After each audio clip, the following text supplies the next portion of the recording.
dalam hal ini sebagai kuasa hukum dari Bapak Tiko Pradipta Aryawardana. Jadi menanggapi hari ini kita ingin menyampaikan berkaitan dengan pemberitaan-pemberitaan media yang kemungkinan kemarin ini sangat viral sekali ya. Di media berkaitan adanya kasus penipuan atau penggelapan yang menimpa ya klien kami, dalam hal ini Bapak Tiko, yang dilaporkan oleh saudari Arina Winarto ya, sebagai pelapor di Polres Metro Jakarta Selatan. Saudara-saudara ketahui, rekan-rekan media sekalian, bahwa kasusnya menurut informasi sudah naik dalam tahap sidik ya. Dan kita juga coba untuk memflashback bahwa laporan polisi ini terjadi di tahun 2022. Sudah ada sprint lead 3 kali ya, sampai pada akhirnya naik ke tahapan sidik. Nah, kita kembali ke dalam proses kasusnya. Kenapa sampai timbul dugaan penggelapan dan penipuan? Kalau kita lihat di laporan, sebenarnya tidak ada penipuan di laporannya. Yang ada adalah penggelapan dalam jabatan 374. Tapi yang viral adalah Tiko atau klien kami ini melakukan penipuan, sehingga framingnya terlalu liar gitu loh. Sehingga kami mencoba untuk memberikan klarifikasi terhadap pemberitaan yang kemarin sempat viral. Jadi saya tegaskan bahwa yang bersangkutan melaporkan khusus pasal tunggal 374. Nanti diklarifikasi mungkin ke pihak kepolisian, dan pihak kepolisian juga baik dari sisi laporan dugaan adanya penggelapan atau penipuan yang dikatakan oleh pelapor 6,9 miliar, klarifikasi dari polisi menyatakan tidak sampai segitu. Jadi angkanya saja ini confuse antara pelaporan dengan sisi polisi. Tetapi ada hal yang penting, saudara-saudara sekalian, rekan-rekan media, yang perlu diketahui bahwa kasus ini bermula dari persoalan perusahaan yang dibentuk secara keluarga. Jadi ada satu PT namanya PT Arjuna ya, Advaya Sanjaya, ini ada 3 pemegang saham. 75% dikuasai oleh pelapor AW, 20% dikuasai oleh Bapak Tiko klien kita, dan 5% ayahanda dari AW gitu. Jadi total 100%. Jadi investasi dalam bentuk usaha berbeda halnya dengan investasi kita di bank ya. Kalau kita investasi di bank, uang kita kalau dalam bentuk deposito pasti akan bertambah karena ada bunga dan ini. Tapi kalau dalam bentuk usaha, ya tentu tergerus dengan biaya sewa, tergerus dengan biaya karyawan, supplier, apalagi bisnisnya ini dibuka dengan sistem kekeluargaan dan sifatnya pelaporannya itu ya dulu kan masih suami istri ya. Jadi cenderung diselesaikan, dibicarakan di rumah, tempat dinner, sambil jalan, dan itu semua terkonfirmasi baik lisan maupun tertulis. Kalau yang bersangkutan menjabat sebagai komisaris, seharusnya kalau terjadi permasalahan terhadap perusahaan tersebut, sebagai komisaris nih, saya harus menanyakan kepada direksi, dalam hal ini Tiko, walaupun suaminya pada saat itu, bagaimana perusahaan, lancar atau tidak, rugi atau tidak. Jangan hanya mau untung, nggak mau rugi nih, ya kan? Kalau dia menjalankan posisinya dalam motivasi laporan polisi di Polres sebagai komisaris, kita bertanya, Anda sebagai komisaris pada saat itu sudah menjalankan fungsi sebagai komisaris atau tidak? Sudah pernah meminta pertanggungjawaban atau menanyakan perihal laporan hari ini ke polisi bahwa perusahaan rugi, ada penggelapan? Gak pernah ada proses-proses seperti itu. Kalau motivasinya dia melaporkan sebagai pemegang saham, nah dia pemegang saham, apakah pernah Anda meminta pertanggungjawaban direksi, dalam hal ini klien kita, dalam rapat umum pemegang saham? Itu perlu, karena kita membuat satu PT. Undang-undang PT jelas, kalau ada hal-hal tertentu, organ tertingginya adalah rapat umum pemegang saham. Ini sama sekali tidak pernah dilakukan. Tiba-tiba ujuk-ujuk ada laporan polisi. Ada lagi yang ketiga, menurut dugaan kita ini, motivasinya mungkin ya persoalan rumah tangga yang belum tuntas, ya. Harusnya kan bisa selesai sebelum bercerai, ya. Tapi tidak selesai, ya. Ya saya bisa mengatakan dugaannya ini ya tanda kutip ya gagal move on lah ya orang melihat pilihan Mas Tiko sudah bahagia dengan pilihannya, terus dibombardir dengan pemberitaan seperti ini 2 tahun setelah laporan polisi. Ini juga kan ya subjektivitas bagi kami, dugaan kami ya, motivasi yang kami jelaskan sebagai pemegang saham tidak kena, sebagai komisaris juga tidak kena ya mungkin motivasi yang ketiga ini gitu lah ya kan, persoalan pribadi yang belum tuntas gitu loh, yang seharusnya diselesaikan secara baik-baik. Tidak perlu seperti ini, karena kami melihat kalau laporan auditnya saja bombastis 6,9 miliar, kemudian dibantah sendiri oleh penyidik tidak sangka segitu. Kira-kira bagaimana pendapat rekan-rekan media? Ya kan, kami juga punya nih upaya untuk melindungi nama baik dan keluarga klien kami, apalagi keluarga klien kami adalah public figure, sangat dirugikan. Kami juga akan mencadangkan upaya-upaya hukum, bukan hanya perdata, baik juga pidana, bagi pihak-pihak yang dalam laporan polisi ini mencoba memasukkan data-data palsu atau tidak dapat dipertanggungjawabkan atau diduga merekayasa data-data tersebut. Di dalam laporan polisi ini kami juga mencadangkan upaya-upaya hukum sesuai peraturan perundang-undangan di negara kita. Itu hak daripada klien kami, dan kami akan mencoba untuk mempelajari sampai di mana posisi-posisi kasus ya atas tuduhan-tuduhan klien kami. Mungkin dari itu saya cukup. Bang, ini kan laporannya sudah lumayan lama ya.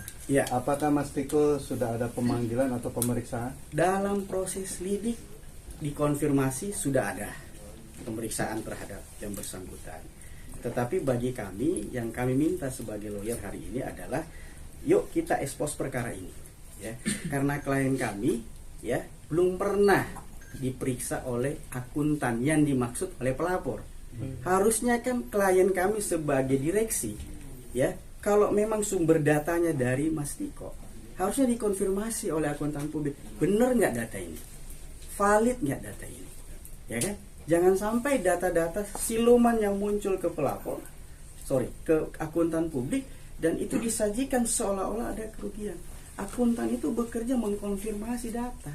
Ketika data masuk, dia harus konfirmasi kebenarannya. Apalagi ini adalah posisinya klien kami adalah direksi, ya kan? Dia harus, direksi itu kan tidak membuat laporan keuangan sendiri, ada finance yang membuat.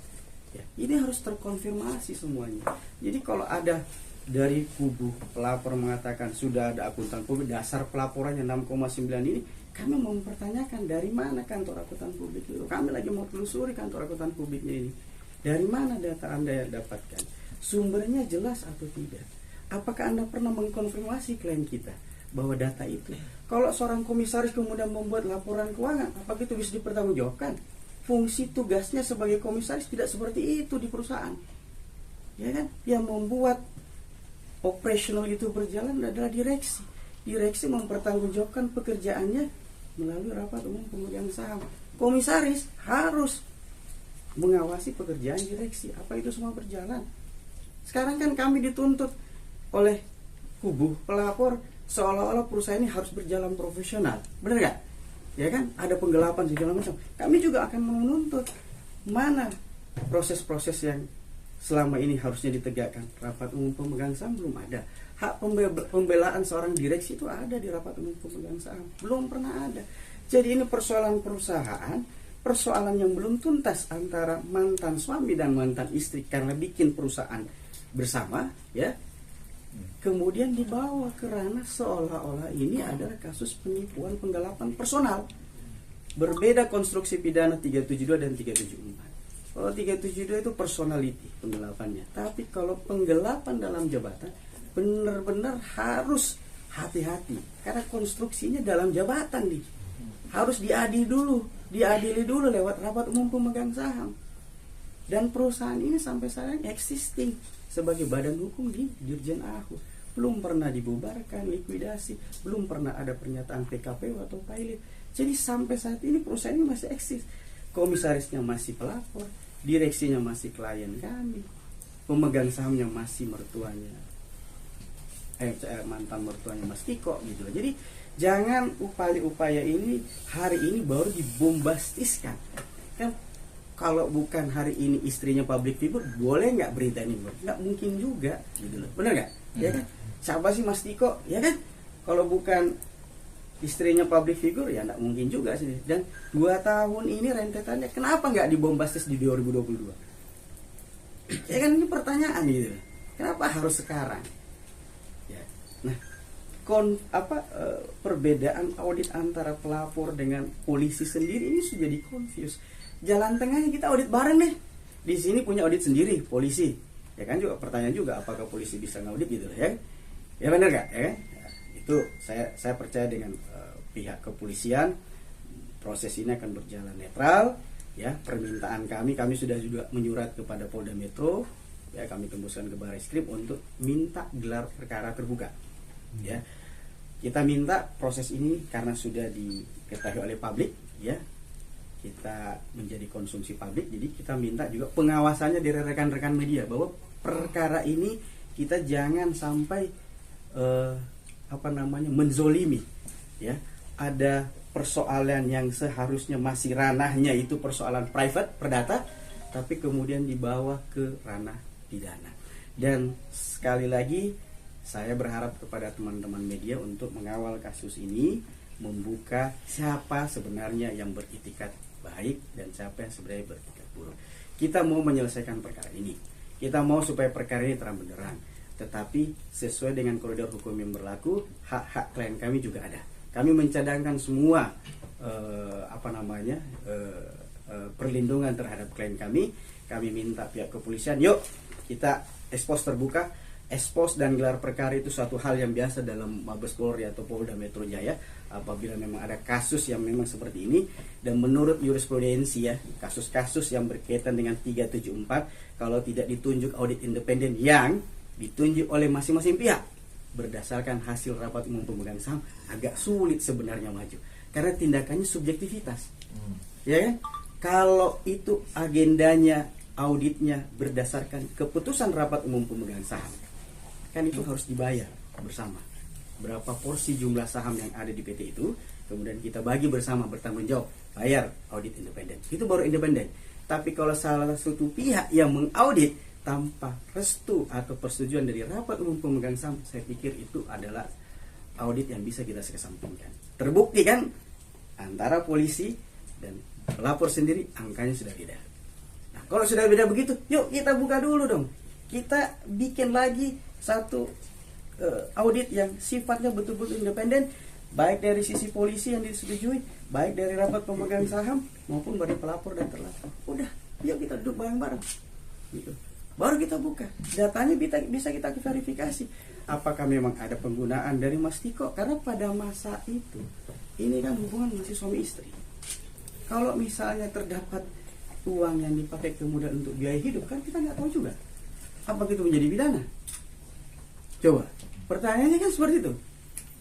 Uang sekolah anak, uang biaya kehidupan sehari-hari, kemudian bisa tercampur misalnya, kan kita nggak tahu. Apakah itu menjadi pidana? Masa kalau sudah diceraikan, ya kamu harus tuntut pidana kami, ya kan? Nggak seperti itu, harusnya bereskan dulu. Ya, Mas Tiko juga agak sulit berkomunikasi selama ini dengan mantan istri karena terjadi blokir. Jadi ketika mau menjelaskan A, B, C, D dan segala macam, ya agak sulit juga gitu. Jadi kami minta juga proses ini tolong sekali lagi dikawal oleh teman-teman media. Jangan sampai ada penggiringan opini, karena sekali lagi kami jaga keluarga Mas Tiko, ya, karena yang bersangkutan juga bagaimana sudah jadi public figure, dia punya hak-hak private yang saya juga harus jaga sebagai lawyer. Bang, Mas Tiko sendiri masih direksi sampai saat ini atau sudah? Kalau di badan hukum itu masih tercatat sebagai direksi sampai saat ini. Sampai saat ini. Jadi belum ada pemberhentian, belum ada rapat umum pemegang saham berkaitan dengan minta pertanggungjawaban, belum ada sama sekali. Tadi kan pihak Tiko akan mengajukan upaya hukum gitu ya. Itu rencana kapan? Ya. Kita akan lagi mengumpulkan data-data itu berkaitan dengan upaya hukum, kesiapannya, telapornya siapa. Kita lagi susun dengan data-data yang fix benar. Karena pasti ada pihak tertentu yang mensubmit data-data yang tidak benar. Nah itu pasti merugikan dengan kami. Apalagi pemberitaan yang bombastis seperti itu, ya kami akan cadangkan siapapun itu, karena kami juga punya hak dan kami tidak dilarang untuk melapor. Pasti akan kami lakukan tindakan itu. Mau itu perdata, mau itu pidana, kita lagi rancang itu. Gitu. Bang, terkait temuan aliran dana yang tudingan disebut aliran dana janggal yang dipakai oleh Mas Iko itu bagaimana Bang? Begini. Yang pertama, yang kedua terkait dengan kan kasus sudah naik penyidikan, artinya sudah ditemukan tindak pidana. Nah itu langkah-langkahnya seperti apa Bang? Ya, jadi kalau yang poin pertama berkaitan dengan adanya aliran dan ini yang kita harus konfirmasi. Apakah Mas Diko juga pernah dikonfirmasi berkaitan dengan itu? Ya kan? Jangan sampai subjek satu sisi memberikan laporan audit yang tidak pernah terkonfirmasi. Kalau memang ada aliran dana, ya kemana? Jangan sampai aliran dananya ke supplier. Jangan sampai untuk biaya sewa. Jangan sampai untuk gaji karyawan. Ini terkonfirmasi atau tidak oleh audit itu? Ya kan? Jangan sampai juga untuk biaya hidup. Jangan sampai juga untuk biaya anak sekolah. Ya kan? Kalau sekarang itu dipermasalahkan, kenapa dulu nggak dipermasalahkan? Kan suami istri, terbuka, rekening saling mengetahui, gitu. Ya, itu ya. Nah, poin kedua, kenapa penyidikan saat ini? Apa langkah hukum kita? Ya tentu yang pertama sekali kami minta bahwa penyidikan ini tidak serta-merta menuduh Mas Tiko lah sebagai, ini kan belum ada tersangka, ya belum ada. Ini masih panjang karena kami minta juga langkah-langkah yang akan kami ambil adalah mengajukan gelar perkara terbuka, dan saya pikir rekan-rekan media tahu bagaimana proses gelar perkara dan ekspos perkara yang sering dilakukan baik di Polda Metro maupun Barreskrim gitu.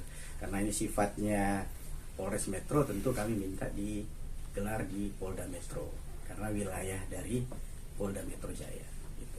Bang, dari pihak sebelah kan melaporkan ada 69M, kemudian kalau dari pihak Atiko sendiri ada catatan kerugian itu gak? Terus yang kedua, perusahaannya saat ini masih beroperasional atau seperti apa? Begini, kalau laporan berdasarkan informasi klien kita, laporan rugi laba itu pasti ada, ya kan? Laporan kerugian itu pasti sudah disampaikan dan akhirnya perusahaan restoran itu tidak sanggup lagi beroperasi dan tutup, ya. Tentu itu sudah dilaporkan. Tidak mungkin masih kondisi suami istri kok, ini perusahaan itu masih ada, masih restoran itu masih jalan pada saat itu. Saat ini sudah berpisah dan itu restoran sudah tidak jalan, tapi existing badan hukumnya masih sampai saat ini. Kalau berkaitan dengan rugi, catatan dari klien kami, ya ruginya pasti ada, ya kan?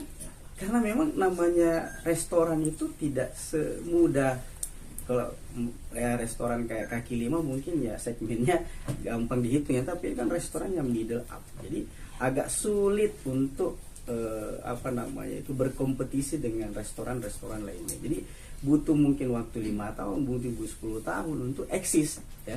Ya sepanjang itu ya kita harus mengeluarkan biaya, ya itulah adalah resiko bisnis. Kalau nggak mau berbisnis ya jangan keluarin duit, ya cukup tabung di bank, kan uangnya bertambah, bunganya ada, uangnya aman, gitu. Jadi kan yang dituntut uang saya, modal saya gimana? Ya kan, ya sama-sama bikin modal. Dan sampai hari ini sebagai catatan, Mas Tiko itu masih membayar supplier yang ditunda sebagai bentuk pertanggungjawaban pemegang saham. Kalau kubu sebelah kan udah nggak mau tahu. Oh Mas Tiko masih bayar ses dari gajinya, masih dipotong untuk bayar itu. Jadi sebagai bentuk pertanggungjawaban itu dihitung nggak nih dalam audit itu? Ya kan, harusnya kan di challenge juga itu untuk dipertanyakan. Mas Tiko ini masih membayar sampai saat ini, masih ada pengurangan ke bank, ke supplier itu, dan itu harus diperiksa utuh oleh pihak penyidik.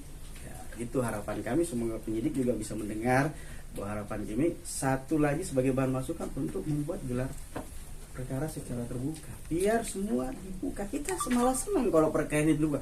Siapa KAP dari sebelah yang mengaudit perusahaan ini, siapa? Kita perlu tahu, karena sampai saat ini kita belum tahu. Padahal kami pemegang saham, padahal kami direksi, ya enggak? Masa ada audit yang tidak diketahui oleh pemegang saham, ada audit yang tidak diketahui oleh direksi, ya kan? Itu. Jadi sekali lagi persoalan ini adalah murni persoalan dalam perusahaan yang belum tuntas karena setelah terjadi perceraian. Jadi kalau sebenarnya dalam prosesnya sudah terjadi perceraian, perusahaan ini sudah tuntas, tutup, likuidasi, harusnya sudah tidak ada. Kalaupun ada kerugian, harusnya kan ditanggung bersama berapa persentase pemegang saham masing-masing.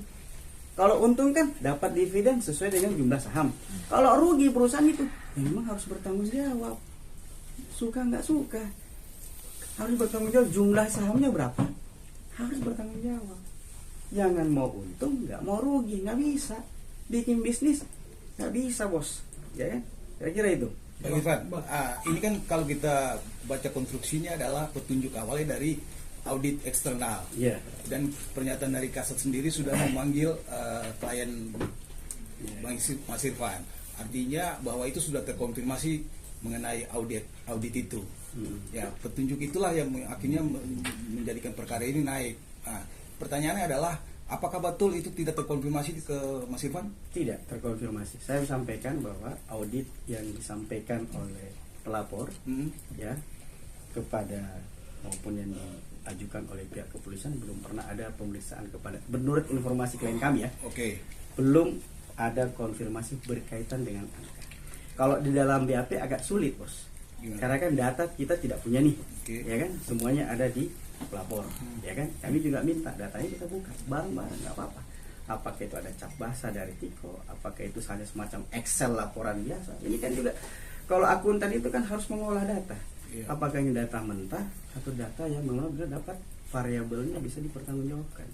Gitu menurut saya sih. Iya, jadi artinya dia juga kan nggak mungkin sekonyong-konyong menyuntikkan data yang nggak valid ya, itu berisiko juga kan. Iya. Nah, maksud saya gini, waktu pemeriksaan Mas Tiko sendiri, Mas Irfan mendampingi atau enggak? Begini, kami ini baru ditunjuk sebagai lawyer oke. beberapa Iya, minggu iya, ini iya. ya dalam kasus ini. Jadi sebelumnya menurut konfirmasi oleh klien kami, karena waktu itu ya bukan kita yang dampingi ya, jadi beliau di BAP dalam proses lidik sudah menyampaikan bahwa saya memberikan data rekening orang dan segala macam ini akan kami submit semua dalam proses ini. Gitu. Pak, dalam perusahaan ini klien Bapak menyetor modal nggak Pak? Soalnya klien kubu sebelah seluruhnya modal perusahaan ini dari mereka. Begini, kalau namanya sekarang klaim modal seperti itu kan kita tidak tahu sejarahnya ya. Ya kayak yang jelas apa yang tercatat di dalam akte itu kan pertanggungjawaban masing-masing. Ya kalau ada yang mengatakan tidak setor modal atau buktinya juga sekarang Mas Diko masih mempertanggungjawabkan diri ya sebagai pemegang saham untuk membayar supplier. Gitu. Kalau dia tidak nyetor modal, ngapain saya harus bayar tanggung jawab? Setuju nggak? Ya kan? Logikanya kan sederhana. Ya kan? Kalau saya tidak setor modal, saya tidak ada uang. Misalnya nih, saya tidak punya saham di dalam. Ngapain saya harus tanggung semua tagihan-tagihan ini? Ada buktinya Bang? Dia salah satu bukti. Ada, nanti dia. kita sampaikan karena Mas Tiko dalam hal ini belum bisa hadir. Oh. Nanti rekeningnya akan kita sampaikan secara resmi kepolisian. Salah satu bukti dia menyetor kepada vendor ada. Saat ini kita belum ini karena Mas Tiko belum. Jadi itu semacam hanya pengakuan dari Mas Tiko aja ya. Itu akan di breakdown nanti di dalam rekening orang. Karena kita minta secara resmi nanti mewakili ini minta resmi kepada perbankan. Oke, saya mau konfirmasi lagi bahwa apakah ini juga salah satu penyebab perceraian dari Tiko dengan si Awe ini? Saya tidak tahu seperti apa. Yang jelas kalau kita lihat dalam hubungan ini saya tidak mau mengomentari ya. Yang jelas kalau itu masalah keluarga harusnya diselesaikan masalah ini jauh-jauh hari. Kalau mereka kubu sebelah menuntut hari ini Tiko harus profesional menjalankan perusahaan dan mempertanggungjawabkan, harusnya zaman dulu harus ada rules, harus minta pertanggungjawaban Tiko, bukan sekarang. Gitu. Jadi menurut Mas Irfan itu bahwa urutannya di internal perusahaan ini ada yang keliru gitu. Bukan keliru lagi, tidak dijalankan. Tidak dijalankan. Satu, kalau pelapor kan komisaris. Oke. Apa fungsi komisaris? Mengawasi pekerjaan direksi. Dia nggak boleh campur tangan terkait dengan operasional produksi. Karena hanya sebatas pengawas. Pengawas. Oke. Kalau dia sebagai pemegang saham, ya, dia pernah nggak memanggil pemegang saham lainnya untuk duduk bersama bahwa ada kerugian nih perusahaan, ada penggunaan dana yang tidak benar, ya kan? Harusnya itu dilakukan. Itu tidak dilakukan sama Tidak sekali. dilakukan. Kalaupun itu dulu tidak dilakukan dan dalilnya baru temukan data saya, harusnya hari ini rups dulu. Gak boleh bikin pelaporan. Karena itu tendensius. Oke. Harus dipertanggungjawabkan dalam rups. Ini bukan perusahaan kelontong, bos. Ini PT berbadan hukum. Oke. Ya nggak? Harus rups ada mekanismenya. Orang yang ngerti hukum perusahaan terbatas pasti sadar harus dilakukan seperti ini. Itu. Kalau saya jadi lawyernya AW misalnya ya, kita rups dulu bos. Saya sarankan Mas Tiko rups dulu ini. Belum pernah ada rups, belum pernah. Siapa yang punya kewenangan? Undang-undang PT menjelaskan kok. Komisaris bisa meminta ke direksi, pemegang saham bisa meminta ke direksi untuk melaksanakan rups. Kalau direksi tidak mau, pemegang mayoritas siapa? Kan saya sudah jelaskan siapa. Berhak kok mengundang. Pemegang sahamnya siapa yang mayoritas? Kan pelapor sendiri. Kenapa harus undang ganjil di sini? Itulah tujuannya seperti apa. Yang maksud dan tujuannya ya kawan-kawan lah yang benarkan. Bang Irfan, Mas Tiko sendiri ada berapa persen sih saham di perusahaan keluarga? Jadi komposisinya cuma 20%. 20, hanya 20. 20%. Biasanya kan ada penambahan gitu nggak? Jadi pada saat berdiri itu 2.000 lembar saham, 1.500 dikuasai oleh pelapor, 400 lembar saham Mas Tiko dan 100 lembar saham mantan mertua, ayah dari pelapor. Mas Irfan, jadi sekali lagi bahwa ini kurang tepat ya 372 dengan 374 tadi itu ya. Tidak ada 37 dalam proses ini. Tidak ada ya? 374 itu tidak sederhana pembuktiannya. Oke. Karena berkaitan dengan jabatan seseorang. Jabatan seseorang ini harus diadili dulu di organ PT.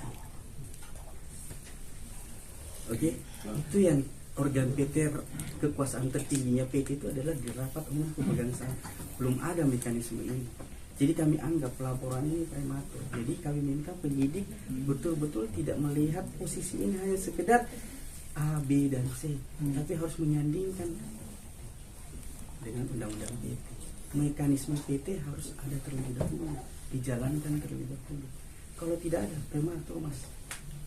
Karena seseorang yang dituduh melakukan pelanggaran, manajer, direksi, atau siapapun, itu berhak membela diri di dalam rapat umum pemegang saham. Dan itu undang-undang yang mengatakan seperti itu, bukan kami.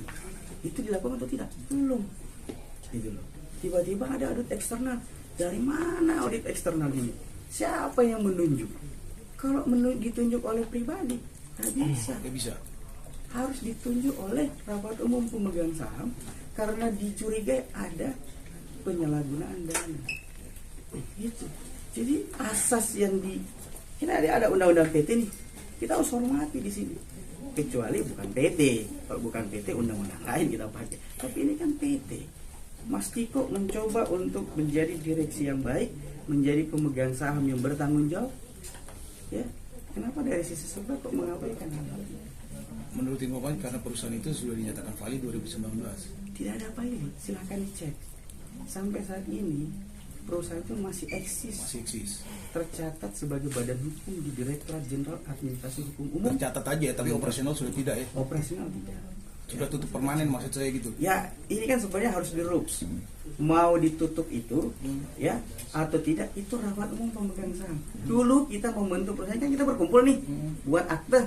Saat mau tutup supaya kita tidak ada terhindar dari kewajiban pajak, dari kewajiban beneficiary owner di Menkumham, itu kan kita harus tutup. Oke ya, perusahaan rugi tidak ada untung. Kita sudah selesaikan kewajiban-kewajiban kepada seluruh supplier, gaji, karyawan dan segala macam. Yuk, ya sudah, setuju apa? Likuidasi. Kita tutup. Sehingga nanti pencatatannya di Dirjen AU tidak ada lagi. Kalau sekarang kan masih Mas Tiko masih direksi, yang bersangkutan masih komisaris dan masih pemegang saham juga. Jadi harusnya diberesin. Jadi urusan ini urusan murni bisnis yang tidak untung.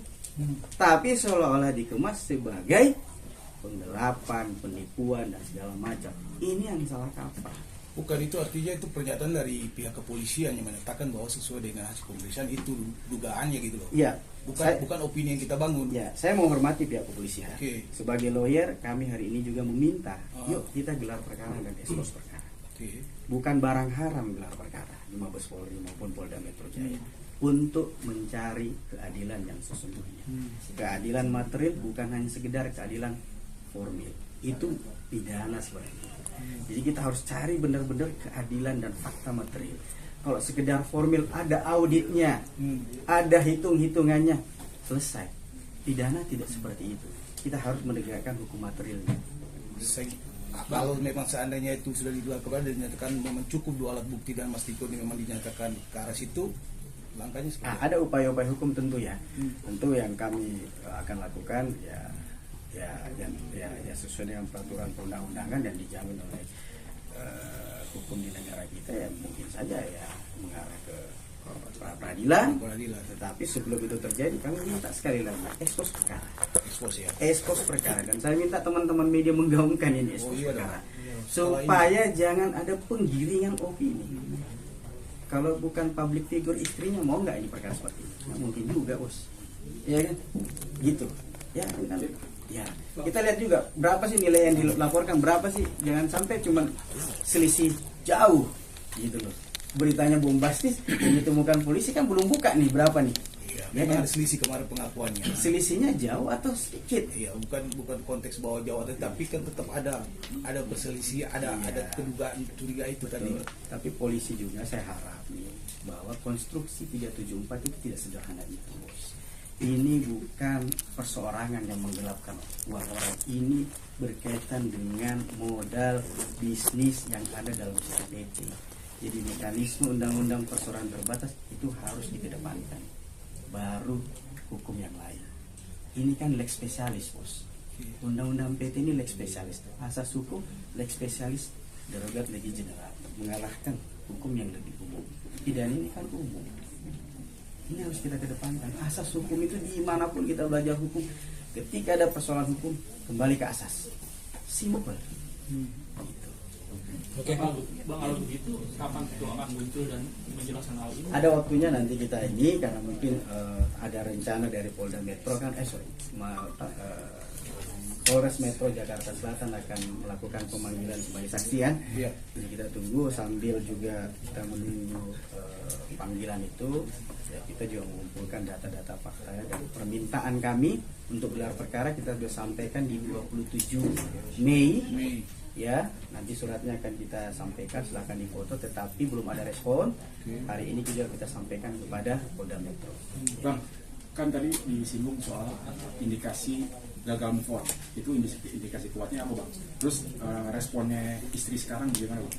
Ya, kalau persoalan itu kan yang sekali lagi itu adalah dugaan. Saya secara lawyer ya, secara kuasa hukum, ya kalau saya melihat kondisinya hari ini, kenapa nggak dibombastiskan sebelum ada pernikahan dengan public figure, ya kan? Laporannya kan jauh sebelum ada pernikahan ini. Kenapa baru-baru sekarang? Ya kan, sprint aja sudah 3 kali. Ya kan? Tapi nikah itu kan baru 2023, Pak. Ya, LP-nya tahun berapa? 2022. Iya, ya kan harusnya kan bombastis dulu kan. Iya, Kalau saat ini baru dapat data, seharusnya kan kita lapor polisi, dapat data dulu baru lapor. Setuju nggak? Maksudnya ketika punya LP itu kan belum tentu langsung bisa difoniskan bahwa ini memenuhi unsur. Jadi dia nggak mungkin berkoar-koar sebelum hasil dari keputusan dari kepolisian. Apapun itu, ya, kita sebagai pelapor itu harus menyiapkan data terlebih dahulu sebelum melapor. Kalau nanti opini saja baru nanti cari, ya seperti ini jadinya. Anda melapor A, yang didapat polisi B.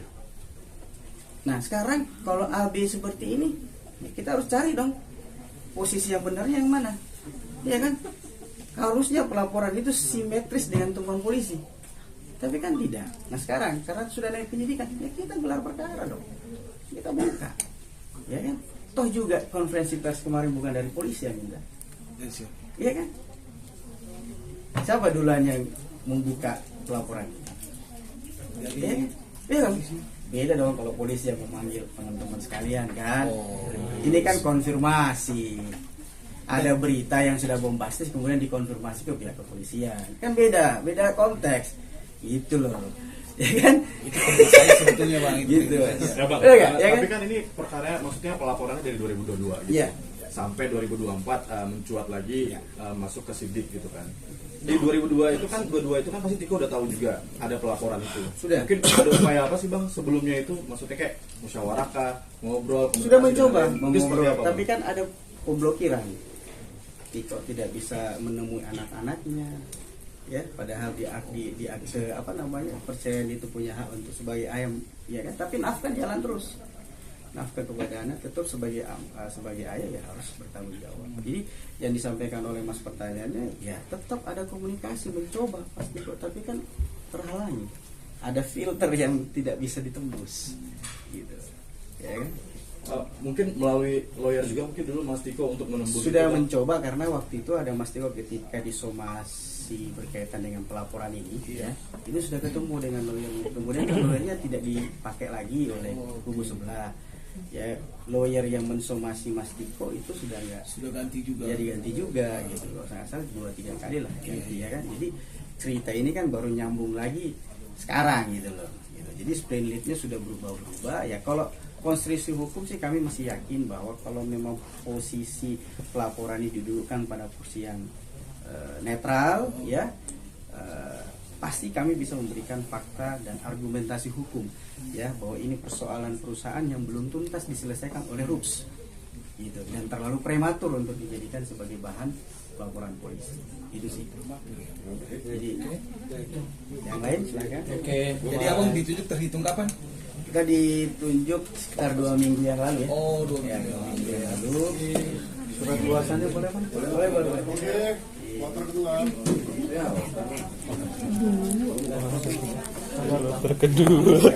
Dari kapan di sini? Hah? Dari kapan di sini? Jangan dorong.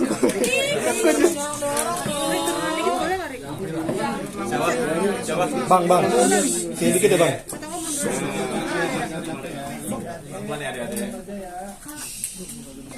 Oke, sudah? Udah, Bang.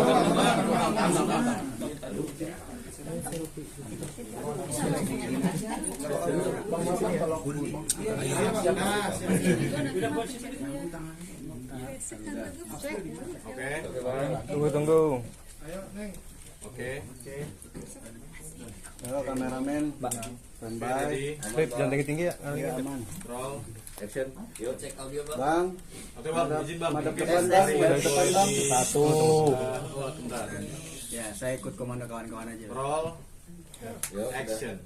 Oke. Mungkin boleh izin Bang, hari ini seperti apa Bang agenda yang ingin disampaikan? Ya, ini sudah on atau belum? Sudah. Ya, terima kasih ya. Silakan berbicara, Mas. Baik, terima kasih kawan-kawan media yang sudah hadir di kantor kami ini.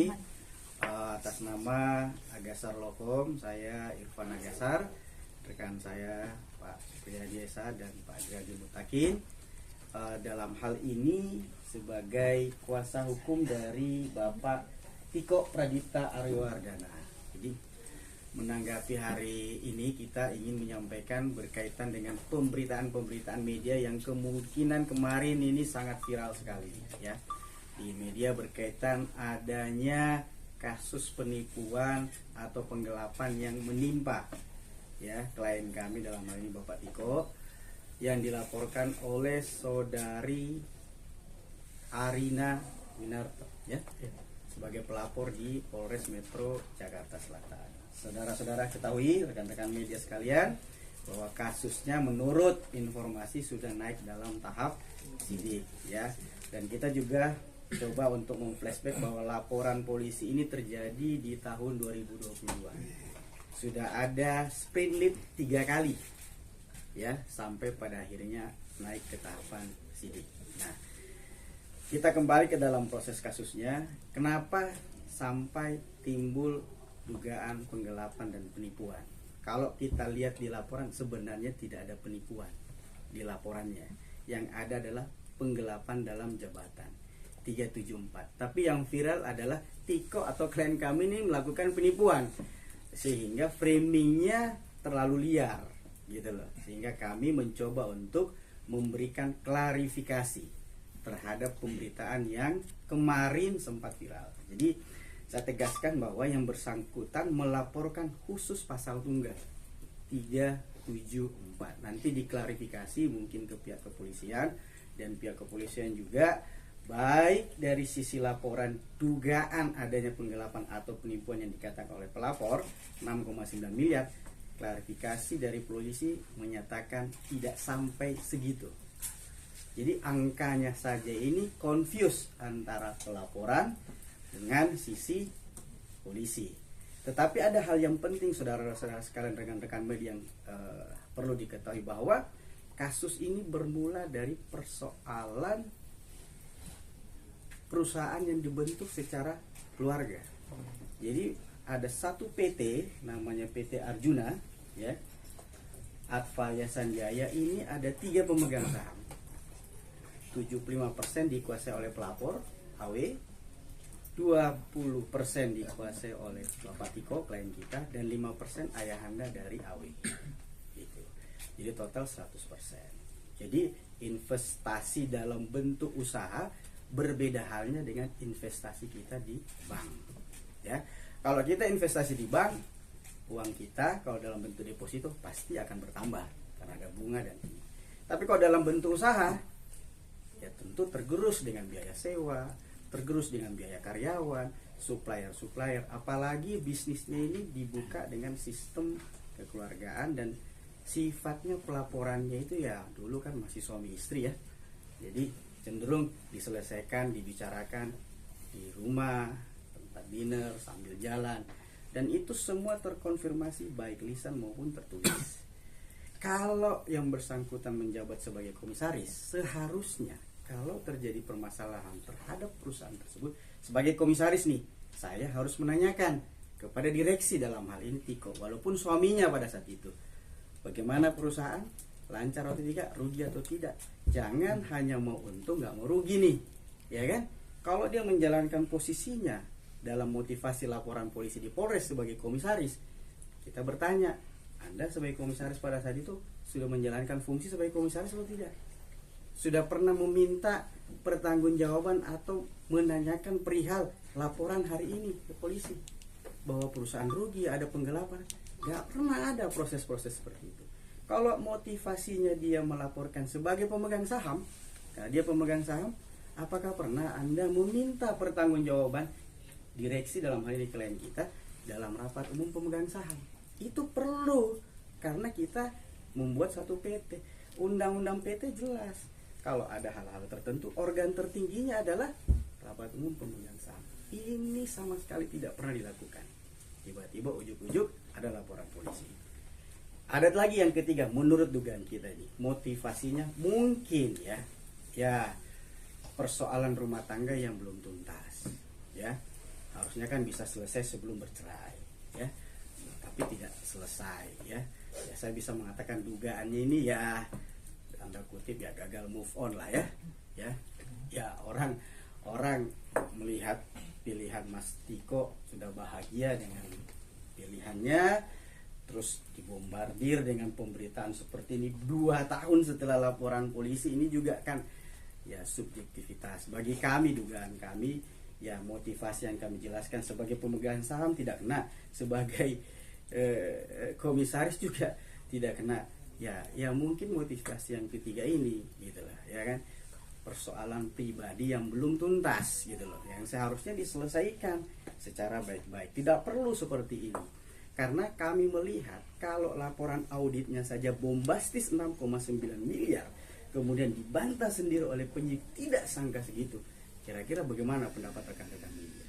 Ya kan, kami juga punya nih upaya untuk melindungi nama baik dan keluarga klien kami, apalagi keluarga klien kami adalah public figure, sangat dirugikan. Kami juga akan mencadangkan upaya-upaya hukum, bukan hanya perdata, baik juga pidana, bagi pihak-pihak yang dalam laporan polisi ini mencoba memasukkan data-data palsu atau tidak dapat dipertanggungjawabkan atau diduga merekayasa data-data tersebut.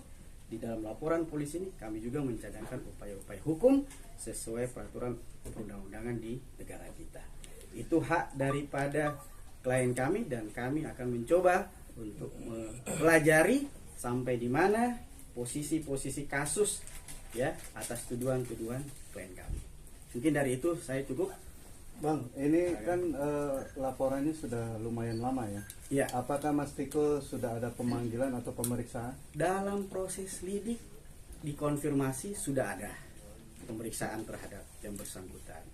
Tetapi bagi kami, yang kami minta sebagai lawyer hari ini adalah yuk kita expose perkara ini, ya.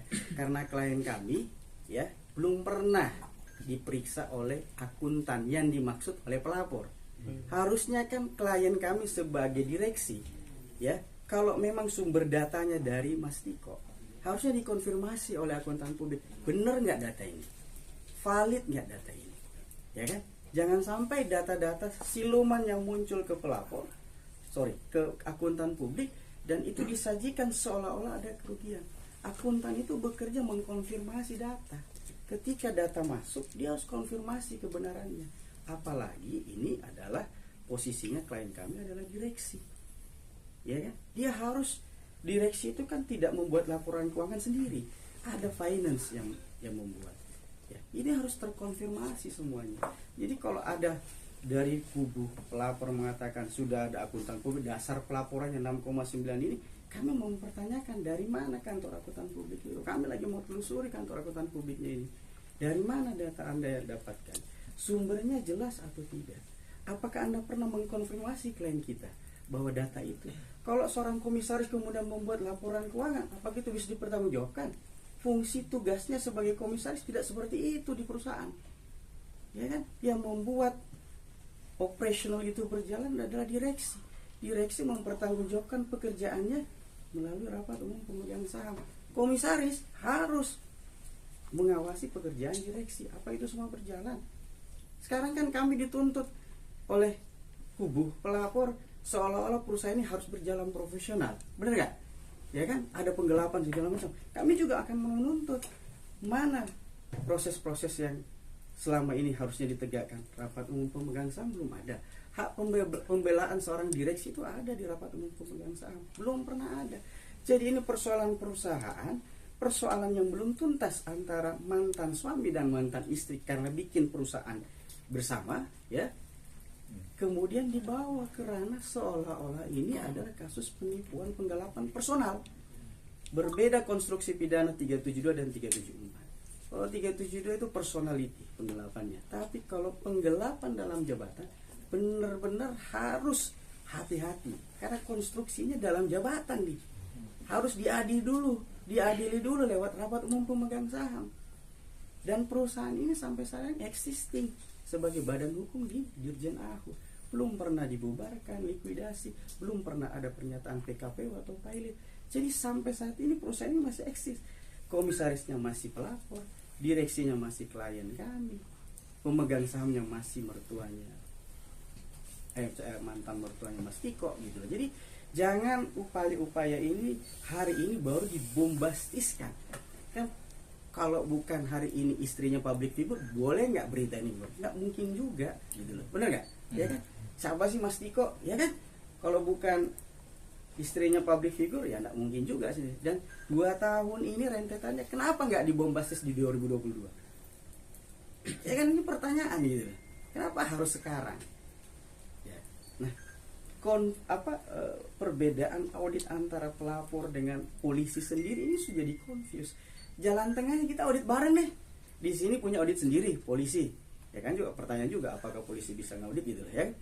Ya benar enggak, ya kan? Ya, itu saya percaya dengan pihak kepolisian proses ini akan berjalan netral ya. Permintaan kami sudah juga menyurat kepada Polda Metro ya, kami tembuskan ke Barreskrim untuk minta gelar perkara terbuka. Ya. Kita minta proses ini karena sudah diketahui oleh publik ya. Kita menjadi konsumsi publik, jadi kita minta juga pengawasannya dari rekan-rekan media bahwa perkara ini kita jangan sampai menzolimi ya. Ada persoalan yang seharusnya masih ranahnya itu persoalan private perdata, tapi kemudian dibawa ke ranah pidana. Dan sekali lagi saya berharap kepada teman-teman media untuk mengawal kasus ini, membuka siapa sebenarnya yang beritikat baik dan siapa yang sebenarnya beritikat buruk. Kita mau menyelesaikan perkara ini. Kita mau supaya perkara ini terang benderang. Tetapi sesuai dengan koridor hukum yang berlaku, hak-hak klien kami juga ada.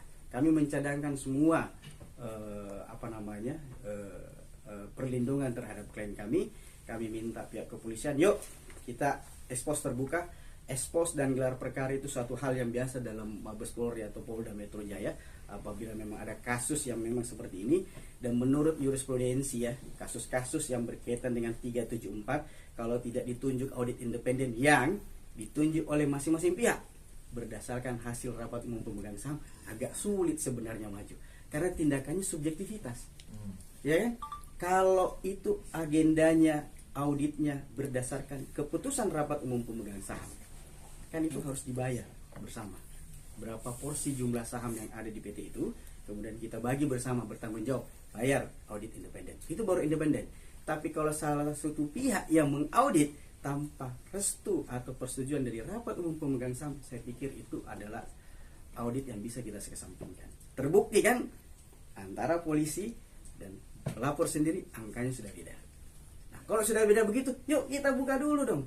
Kita bikin lagi satu audit yang sifatnya betul-betul independen, baik dari sisi polisi yang disetujui, baik dari rapat pemegang saham maupun dari pelapor dan terlapor. Udah, yuk kita duduk bareng-bareng. Gitu. Baru kita buka. Datanya bisa kita verifikasi. Apakah memang ada penggunaan dari Mas Tiko? Karena pada masa itu, ini kan hubungan masih suami istri. Kalau misalnya terdapat uang yang dipakai kemudian untuk biaya hidup, kan kita nggak tahu juga. Apa itu menjadi pidana? Coba, pertanyaannya kan seperti itu. Uang sekolah anak, uang biaya kehidupan sehari-hari, kemudian misalnya tercampur misalnya, kan kita nggak tahu. Apa itu menjadi pidana? Masa kalau sudah diceraikan, ya kamu harus tuntut pidana kami, ya kan? Nggak seperti itu, harusnya bereskan dulu. Ya, Mas Tiko juga agak sulit berkomunikasi selama ini dengan mantan istri karena terjadi blokir. Oh, jadi ketika mau menjelaskan A, B, C, D dan segala macam, ya agak sulit juga, gitu. Jadi kami minta juga proses ini tolong sekali lagi dikawal oleh teman-teman media, jangan sampai ada penggiringan opini karena sekali lagi kami jaga keluarga Mas Tiko, ya, karena yang bersangkutan juga bagaimana sudah jadi public figure, dia punya hak-hak private yang saya juga harus jaga sebagai lawyer. Bang, Ya. Mas Tiko sendiri masih direksi sampai saat ini atau sudah? Kalau di badan hukum itu masih tercatat sebagai direksi sampai saat ini? sampai saat ini. Jadi belum ada pemberhentian, belum ada rapat umum pemegang saham berkaitan dengan minta pertanggungjawaban, belum ada sama sekali. Tadi kan pihak Tiko akan mengajukan upaya hukum gitu ya, itu kan rencana kapan? Ya, kita akan lagi mengumpulkan data-data itu berkaitan dengan upaya hukum ke siapanya, telapornya siapa, ya kita lagi susun dengan data-data yang fix benar. Karena pasti ada pihak tertentu yang mensubmit data-data yang tidak benar, nah itu pasti merugikan dengan kami. Apalagi pemberitaan yang bombastis seperti itu, ya kami akan cadangkan siapapun itu, karena kami juga punya hak dan kami tidak dilarang untuk melapor. Pasti akan kami lakukan tindakan itu, mau itu perdata, mau itu pidana, kita lagi rancang itu. Gitu. Bang, terkait temuan aliran dana yang tudingan disebut aliran dana janggal yang dipakai oleh Mas Tiko itu bagaimana Bang? Begini. Yang yang kedua terkait dengan kan kasus sudah naik penyidikan, artinya sudah ditemukan tindak pidana, nah itu langkah-langkahnya seperti apa? Ya, jadi kalau yang poin pertama berkaitan dengan adanya aliran dan ini yang kita harus konfirmasi. Apakah Mas Tiko juga pernah dikonfirmasi berkaitan dengan itu? Ya kan? Jangan sampai subjek satu sisi memberikan laporan audit yang tidak pernah terkonfirmasi. Kalau memang ada aliran dana, ya kemana? Jangan sampai aliran dananya ke supplier. Jangan sampai untuk biaya sewa. Jangan sampai untuk gaji karyawan. Ini terkonfirmasi atau tidak oleh audit itu? Ya kan? Jangan sampai juga untuk biaya hidup. Jangan sampai juga untuk biaya anak sekolah. Ya kan? Kalau sekarang itu dipermasalahkan, kenapa dulu nggak dipermasalahkan? Kan suami istri, terbuka, rekening saling mengetahui, gitu. Ya, itu ya. Nah, poin kedua, kenapa penyidikan saat ini? Apa langkah hukum kita? Ya tentu yang pertama sekali kami minta bahwa penyidikan ini tidak serta-merta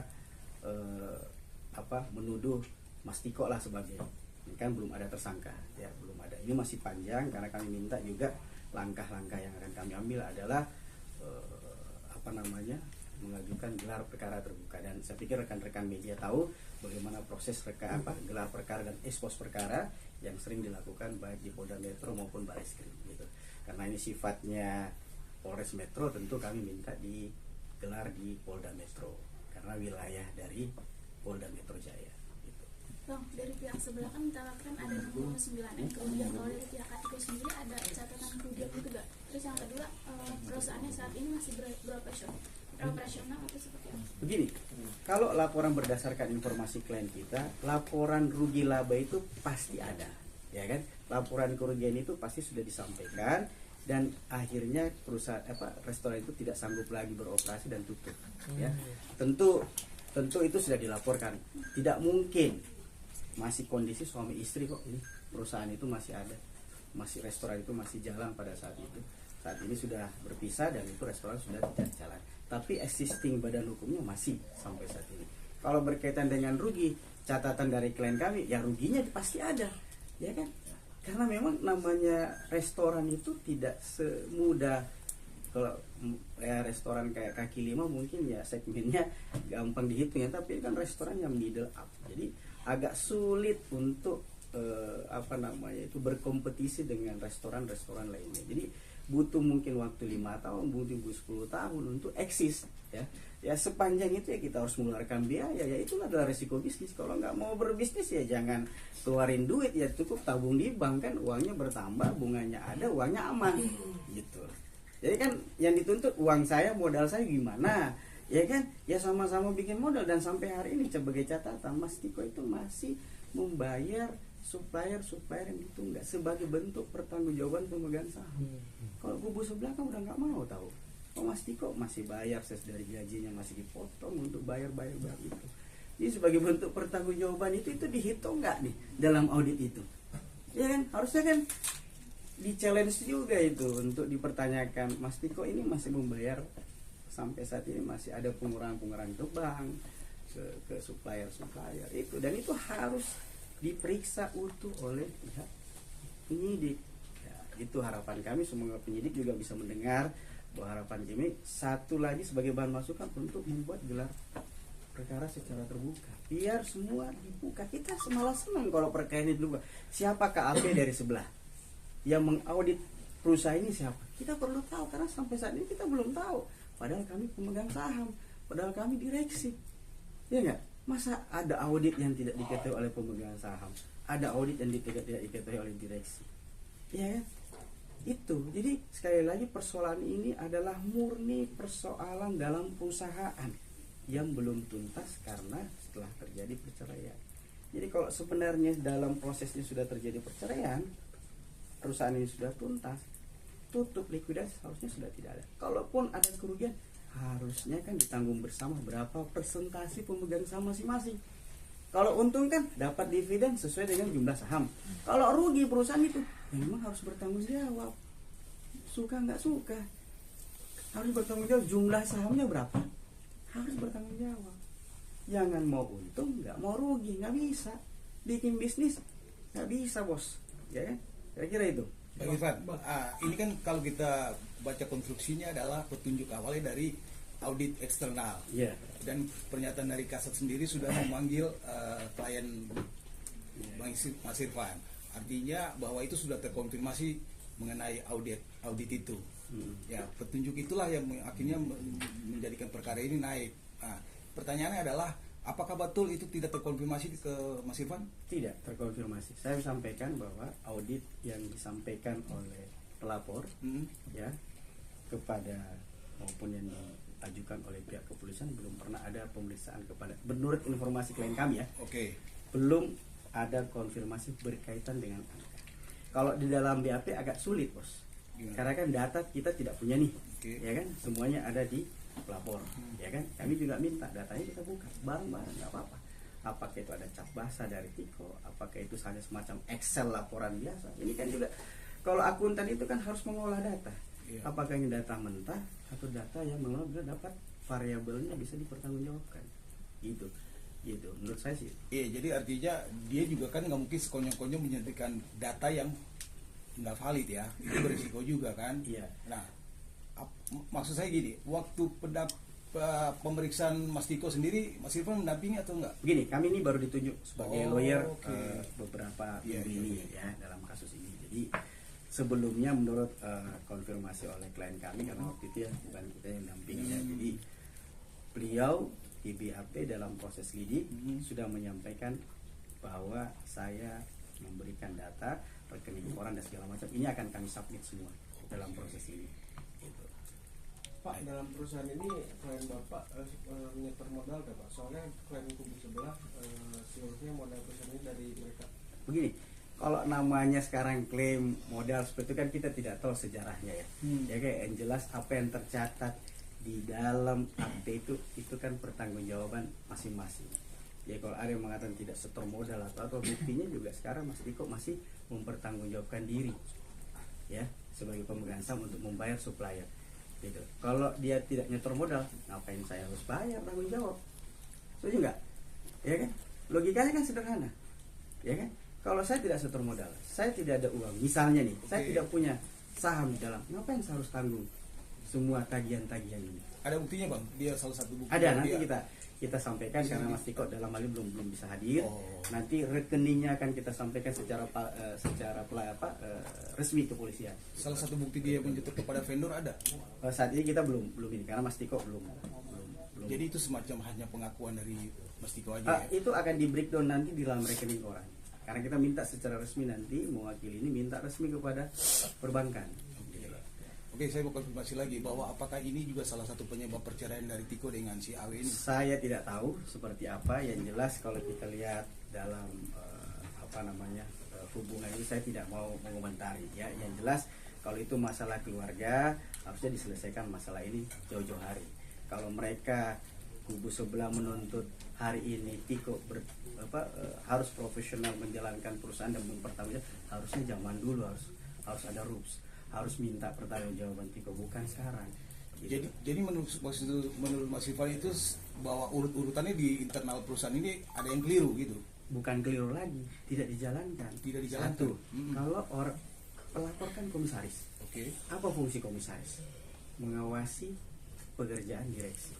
Dia nggak boleh campur tangan terkait dengan operasional produksi. Karena hanya sebatas pengawas. Pengawas. Oke. Kalau dia sebagai pemegang saham, ya dia pernah nggak memanggil pemegang saham lainnya untuk duduk bersama bahwa ada kerugian nih perusahaan, ada penggunaan dana yang tidak benar, ya kan? Harusnya itu dilakukan. Itu tidak dilakukan sama Tidak sekali. dilakukan.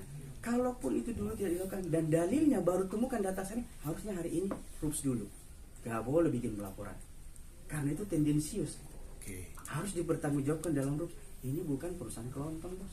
Ini PT berbadan hukum. Oke. Ya nggak? Harus rups ada mekanismenya.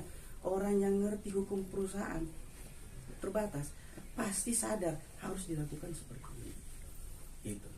Kalau saya jadi lawyernya, misalnya ya, kita rups dulu, bos. Saya sarankan Mas Tiko rups dulu ini. Belum pernah ada rups, Mas? Belum pernah. Siapa yang punya kewenangan? Undang-undang PT menjelaskan kok. Komisaris bisa meminta ke direksi, pemegang saham bisa meminta ke direksi untuk melaksanakan rups. Kalau direksi tidak mau, pemegang mayoritas siapa? Kan saya sudah jelaskan siapa. Berhak kok mengundang. Pemegang sahamnya siapa yang mayoritas? Kan pelapor sendiri. Kenapa harus ganjing di sini? Itulah tujuannya seperti apa. Yang maksud dan tujuannya ya kawan-kawan lah yang menerka. Bang Irfan, Mas Tiko sendiri ada berapa persen sih saham di perusahaan keluarga ini? Jadi komposisinya cuma 20%. 20, hanya 20. 20%. Biasanya kan ada penambahan gitu nggak? Jadi pada saat berdiri itu 2.000 lembar saham, 1.500 dikuasai oleh pelapor, 400 lembar saham Mas Tiko dan 100 lembar saham mantan mertua, ayah dari pelapor.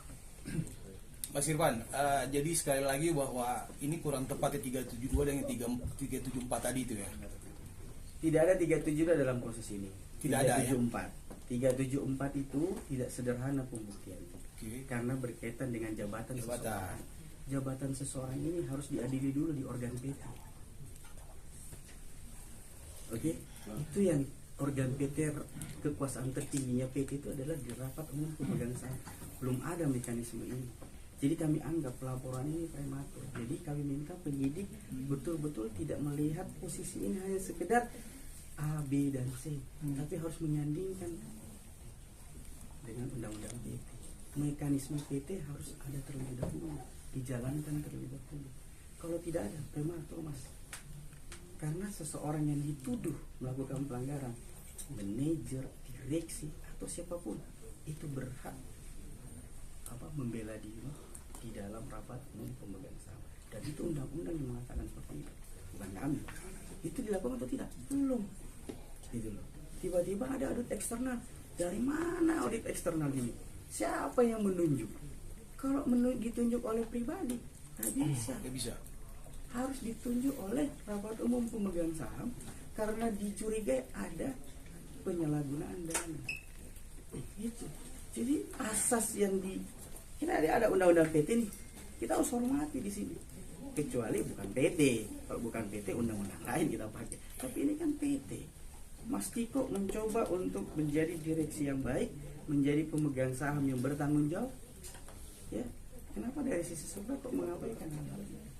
Menurut informasi karena perusahaan itu sudah dinyatakan valid 2019. Tidak ada pilot, silahkan dicek. Sampai saat ini perusahaan itu masih eksis, Masih eksis. tercatat sebagai badan hukum di Direktorat Jenderal Administrasi Hukum Umum. Tercatat aja, tapi operasional sudah tidak ya. Operasional tidak. Sudah tutup permanen maksud saya gitu. Ya, ini kan sebenarnya harus di rules. Mau ditutup itu, ya, atau tidak, itu rapat umum pemegang saham. Dulu kita membentuk perusahaan kan kita berkumpul nih, buat akte. Saat mau tutup supaya kita tidak ada terhindar dari kewajiban pajak, dari kewajiban beneficiary owner di Menkumham, itu kan kita harus tutup. Oke ya, perusahaan rugi tidak ada untung. Kita sudah selesaikan kewajiban-kewajiban kepada seluruh supplier, gaji, karyawan dan segala macam. Yuk, ya sudah, setuju apa? Likuidasi. Kita tutup. Sehingga nanti pencatatannya di Dirjen AU tidak ada lagi. Kalau sekarang kan masih. Mas Tiko masih direksi, yang bersangkutan masih komisaris, dan masih pemegang saham juga. Jadi harusnya diberesin. Jadi urusan ini urusan murni bisnis yang tidak untung. Tapi seolah-olah dikemas sebagai penggelapan, penipuan dan segala macam. Ini yang salah kaprah. Bukan itu artinya itu pernyataan dari pihak kepolisian yang menyatakan bahwa sesuai dengan hasil pemeriksaan itu dugaannya gitu loh. Iya. Bukan opini yang kita bangun. Ya, saya menghormati pihak kepolisian. Oke. Sebagai lawyer, kami hari ini juga meminta, Oh. yuk kita gelar perkara dan ekspos perkara. Oke. Bukan barang haram gelar perkara di Mabes Polri maupun Polda Metro Jaya. Untuk mencari keadilan yang sesungguhnya. Keadilan material bukan hanya sekedar keadilan formil. Itu pidana sebenarnya. Jadi kita harus cari benar-benar keadilan dan fakta material. Kalau sekedar formil ada auditnya, ada hitung-hitungannya, selesai. Pidana tidak seperti itu. Kita harus menegakkan hukum materialnya. Kalau memang seandainya itu sudah dilakukan dan dinyatakan memang cukup 2 alat bukti dan Mas Tiko ini memang dinyatakan ke arah situ, langkahnya seperti apa? Ada upaya-upaya hukum tentu ya. Tentu yang kami akan lakukan ya sesuai dengan peraturan perundang-undangan dan dijamin oleh hukum di negara kita, ya mungkin saja ya mengarah ke peradilan. Tetapi sebelum itu terjadi kami minta sekali lagi ekspos perkara. Ekspos perkara, dan saya minta teman-teman media menggaungkan ini ekspos perkara. Supaya jangan ada penggiringan opini. Kalau bukan public figure istrinya mau nggak ini perkara seperti ini? Nggak mungkin juga, bos. Ya kan? Gitu. Ya, ini kan. Ya, kita lihat juga berapa sih nilai yang dilaporkan, berapa sih, jangan sampai cuma selisih jauh gitu loh. Beritanya bombastis, yang ditemukan polisi kan belum buka nih berapa nih. Ya kan? Ada selisih kemarin pengakuannya. Selisihnya jauh atau sedikit? Iya, bukan konteks bahwa jauh, tapi kan tetap ada perselisih, ada kedugaan curiga itu tadi. Tapi polisi juga saya harap nih bahwa konstruksi 374 itu tidak sederhana itu, bos. Ini bukan perseorangan yang menggelapkan uang orang. Ini berkaitan dengan modal bisnis yang ada dalam PT. Jadi mekanisme undang-undang perseorangan terbatas itu harus dikedepankan. Baru hukum yang lain. Ini kan lex spesialis, bos. Undang-undang PT ini lex spesialis. Asas hukum lex spesialis derogat legi general, mengalahkan hukum yang lebih umum. Pidana ini kan umum. Ini harus kita kedepankan. Asas hukum itu dimanapun kita belajar hukum, ketika ada persoalan hukum kembali ke asas. Simple. Gitu. Oke.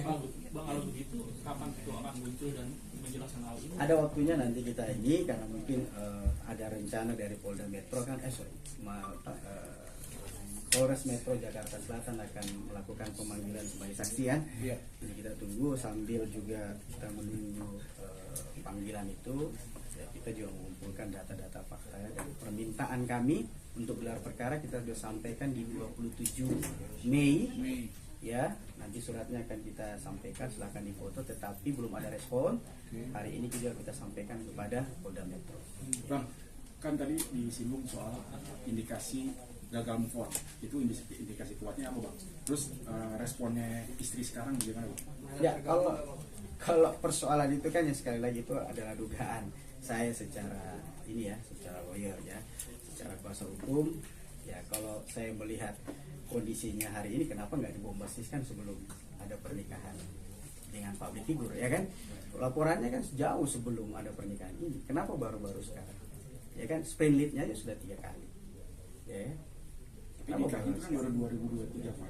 Ya, LP-nya tahun berapa? 2022. Iya, ya kan harusnya kan bombastis dulu kan. Iya, Kalau saat ini baru dapat data, seharusnya kan kita lapor polisi, dapat data dulu baru lapor. Setuju nggak? Maksudnya ketika punya LP itu kan belum tentu langsung bisa difoniskan bahwa ini memenuhi unsur. Jadi dia nggak mungkin berkoar-koar sebelum hasil dari keputusan dari kepolisian. Apapun itu, ya, kita sebagai pelapor itu harus menyiapkan data terlebih dahulu sebelum melapor. Kalau nanti opini saja baru nanti cari, ya seperti ini jadinya. Anda melapor A, yang didapat polisi B. Nah sekarang kalau A B seperti ini, ya kita harus cari dong posisi yang benarnya yang mana, ya kan? Harusnya pelaporan itu simetris dengan temuan polisi, tapi kan tidak. Nah sekarang karena sudah naik penyidikan, ya kita gelar perkara dong, kita buka, ya kan? Toh juga konferensi pers kemarin bukan dari polisi yang minta, iya kan? Siapa duluan yang membuka pelaporan? Jadi Iya kan? Beda dong kalau polisi yang memanggil teman-teman sekalian kan. Oh. Ini kan konfirmasi. Ada berita yang sudah bombastis kemudian dikonfirmasi ke pihak kepolisian. Kan beda konteks. Gitu loh. Ya kan? itu saya sebetulnya Bang itu. Gitu. Ya Bang, Iya nggak? Ya tapi kan? kan ini perkara maksudnya pelaporannya dari 2022 gitu. Iya. Sampai 2024 mencuat lagi masuk ke sidik gitu kan. Di 2002 itu kan pasti Tiko udah tahu juga ada pelaporan itu. Sudah. Mungkin ada upaya apa sih Bang sebelumnya itu? Maksudnya kayak musyawarah kah, ngobrol, Sudah komunikasi mencoba dengan- Mungkin seperti mengobrol, apa, tapi Bang? kan ada pemblokiran. Tiko tidak bisa menemui anak-anaknya, ya. Padahal di akte apa namanya perceraian itu punya hak untuk sebagai ayam, ya kan. Tapi nafkah jalan terus. Nafkah kepada anak tetap sebagai ayah ya harus bertanggung jawab. Jadi yang disampaikan oleh Mas pertanyaannya ya tetap ada komunikasi mencoba pasti kok, tapi kan terhalangi. Ada filter yang tidak bisa ditembus, gitu, ya kan? Mungkin melalui lawyer juga mungkin dulu Mas Tiko untuk menembus Sudah itu, Bang. mencoba karena waktu itu ada Mas Tiko ketika disomasi berkaitan dengan pelaporan ini, ya itu sudah ketemu dengan lawyer. Kemudian lawyernya tidak dipakai lagi oleh kubu sebelah. Ya lawyer yang mensomasi Mas Tiko itu sudah ganti juga. jadi ganti juga gitu. Kalau saya salah 2-3 kali lah ganti, ya kan. Jadi cerita ini kan baru nyambung lagi sekarang gitu loh. Gitu. Jadi sprint lead-nya sudah berubah. Ya kalau konstruksi hukum sih kami masih yakin bahwa kalau memang posisi pelaporan ini didudukan pada posisi yang netral, ya pasti kami bisa memberikan fakta dan argumentasi hukum, ya bahwa ini persoalan perusahaan yang belum tuntas diselesaikan oleh RUPS, gitu, dan terlalu prematur untuk dijadikan sebagai bahan laporan polisi. Itu sih. Jadi yang lain silakan. Jadi abang ditunjuk terhitung kapan? Kita ditunjuk sekitar 2 minggu yang lalu, ya. Oh, 2 Ya, minggu. 2 minggu yang lalu. Surat kuasanya boleh Bang? Boleh.